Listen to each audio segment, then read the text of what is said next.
Hello and welcome to another episode of Duke of Bariga, the most organic show in Africa. This is a show that we talk about fashion, music, entertainment, interesting topics, and so on.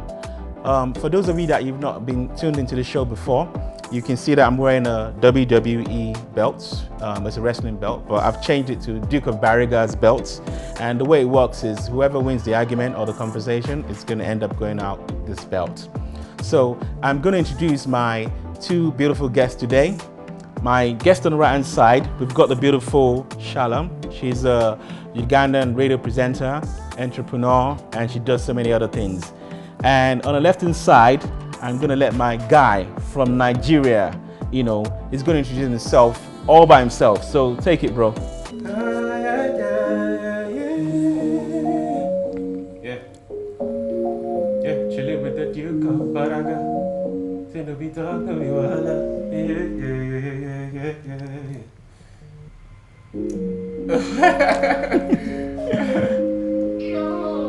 sexual harassment.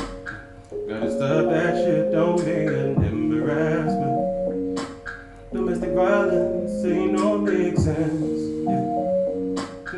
She ain't no big sense. We supposed to protect pussy where we love. Oh no, yeah, sexual harassment. Stop that shit, don't be an embarrassment. Domestic violence ain't no big sense. This ain't no big sense. Supposed to protect when we supposed to protect pussy where we love. But don't be an embarrassment to your generation. No matter what it is, this is just a freestyle. That they elevation, no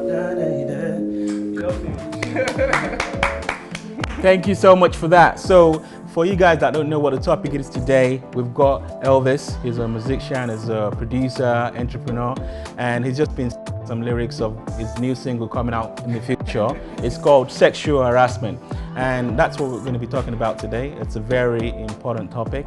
I just wanted him to vibe and introduce the topic using his beautiful voice.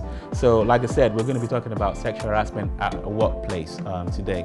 It's a very difficult topic to talk about because it's very sensitive, but it's something that we need to discuss and something we need to try and put an end to.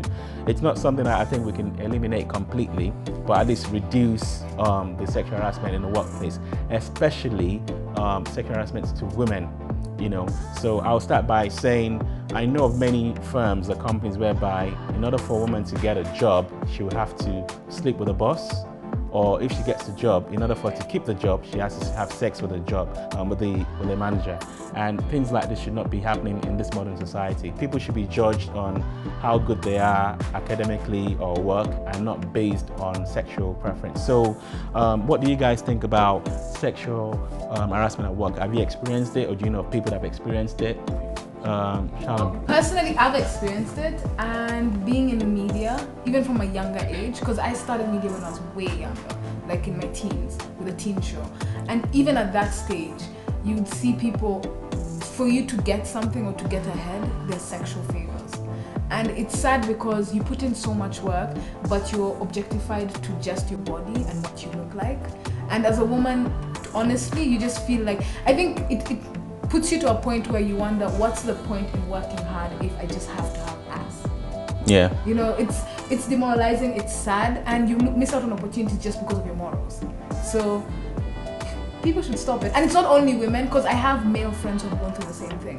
It's a cold world out here. Right now, women are doing things just like men. If men cheat, women cheat as well. If men are asking for sexual favors, women are doing the exact same thing. I still think the majority of the victims are women, because I know of so many friends that this has happened to. So back in the days, from the stories I know, you would get the job as a female, and the guy will now be like, if you want me to keep you on, you have to have sex with me in return.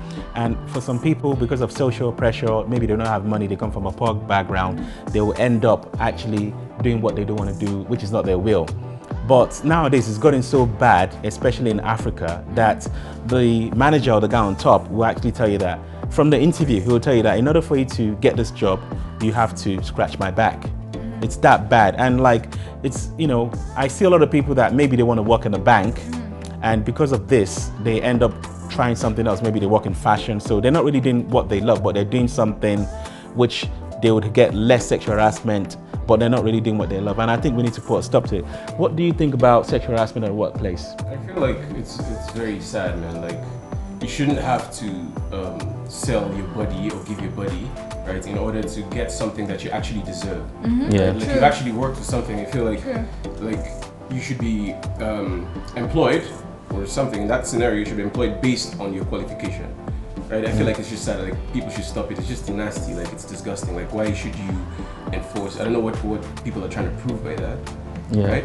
You could, if you wanted sex, you could pay for sex. If you don't know how to talk to a lady, or you don't have a social life, or you don't have a social approach, or whatever. I think it's to do with power. What do you think? No, yeah, I think it's a power play. But I also it is a power play, because most of the time these men do that to you, knowing very well who are you going to tell. Yeah. Because the people you're going to report to are my friends, and they're doing the exact same thing. So you're going to report to John, head of HR, who's going to tell me at lunch break that we have together, and I'm going to fire you afterwards. So there's nothing. So I feel like the only way this is going to stop is if there are more avenues, or there are more groups of people speaking up about it. Yeah, because at the end of the day, if you're one person, it's easier to take you down than when you're a big group.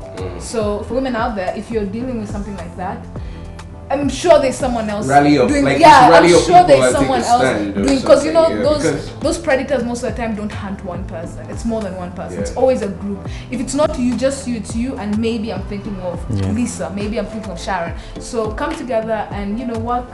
I think speaking up is not enough. I think it's good to be aware of it and address it. I think we need to find a way. Like, I know we have HR in some companies, not everywhere, and maybe create another group and let them be the main role. Because the thing about it is, like, some people are in a situation that they feel if they speak up, they will lose that job, and they can't afford to. So they're always going to keep quiet. And sometimes it's like, sometimes people are doing a protest, and you can protest for all you know. Sometimes it doesn't change anything. Look at gun control in America. They've been protesting about that for a long time. So I think we need to find a way to eradicate this. I don't have the answers, and that's why we're doing this show. That how can we come up with a way to reduce this? Because even it might not be happening to us directly, but it might happen to our kids. But we need to stop this, because women are very intelligent, very dedicated.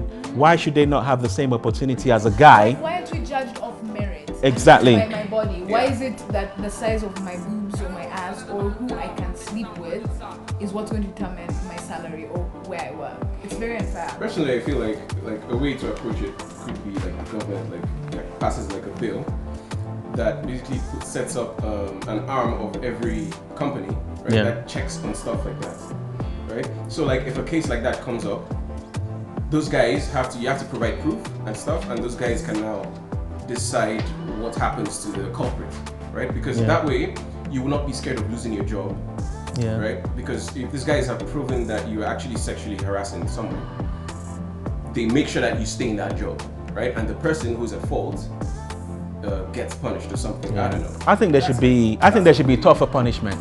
Yeah. I think they need to like set an example and be like a big punishment, No, so that penalties for these things. Because I feel like most guys just get away with a slap on the wrist. Like, it's normally just a warning, and then the girl is transferred to another department where she will now be treated badly because the head of that department is the friend to the other one.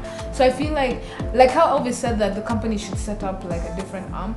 I believe it would work better if we had an institution that was independent, where women could anonymously or go out and report and tip on these things. Imagine if you had a body that's not attached to any company. It's just a body that has the power to deal with these things from outside. I think that makes sense. Nothing. Like, this is a group where they're dedicated. That's their job. Their job is to stop these things, to do the research, to do the investigation.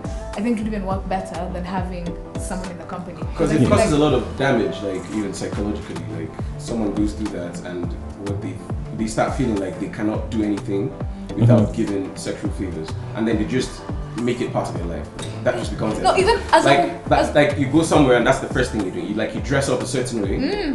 But as a woman, that's exactly what. But it's reached a point where, as a woman, before you can, as a woman, you know for a fact my body is they're going to judge me by first. It's how I look, how I dress first. It's not. I've actually experienced that in a different way. So there was a time that I was going to shoot an episode of my old show called Just Chatting with Fash, and I was trying to get a makeup artist for the female guest that I need to interview. And what happened was, like, so I reached out on WhatsApp to a number of people, and this lady came back to me, and I was like, can I see any of your work? And she didn't really convince me. She didn't send me any of her work. And I was like, I need to see something so I can judge if you can do the job or not. Guess what she did? She sent me a picture of her. She was a pretty lady. So what she did was she sent me a picture of her. So if I looked at the picture, I would definitely want to give the job to her. Yeah. So That's what she's used to. damage has been done and you know, already, it starts from way back when. It starts from internship. You get into a work. even high school. Yeah, it starts from Yeah. even Get good grades. Yeah, not even good grades. In high school, the cool kids or the popular kids are not the kids with good grades. It's the most attractive person. Because Yeah. we've decided that your physical appearance is what's going to determine how far you're going to go in life. So now you go to university. Obviously, when you go to university, the fact is that the people that get away with things are normally the most attractive people. So you go into a workplace with that mindset, knowing that my body is what's going to determine how well I'm going to be paid or how much respect. Which is really sad, yeah. It's really sad. And some people use it to their advantage, and it's a really sad thing, but we need to try and find a way. I think what we need to do, anybody that's got questions about sexual harassment at work, if you experienced it, you don't have to use your name, it could be anonymous. Just send us something, maybe it's a story, and we'll find a way, we'll find the right people to get in touch with the people that can actually deal with these people in power. So if we can start this organization in a way that we start reaching out, investigate some people that they've been doing this. By the time we have a scapegoat, one or two, I think things will start changing bit by bit. Like I said, it's never going to go away completely, but at least we need to reduce it to just give women more opportunity to be able to be themselves and be comfortable in a workplace. And that's it basically. You know, I wish we could talk about this more, but you know, we don't have the time. But thanks again for my beautiful guest, you know, Shalom, and our top dog here singing the song about sexual harassment. Watch out for the single coming out soon, and stay tuned and tune in again to our next episode. Have a good evening. Thank you.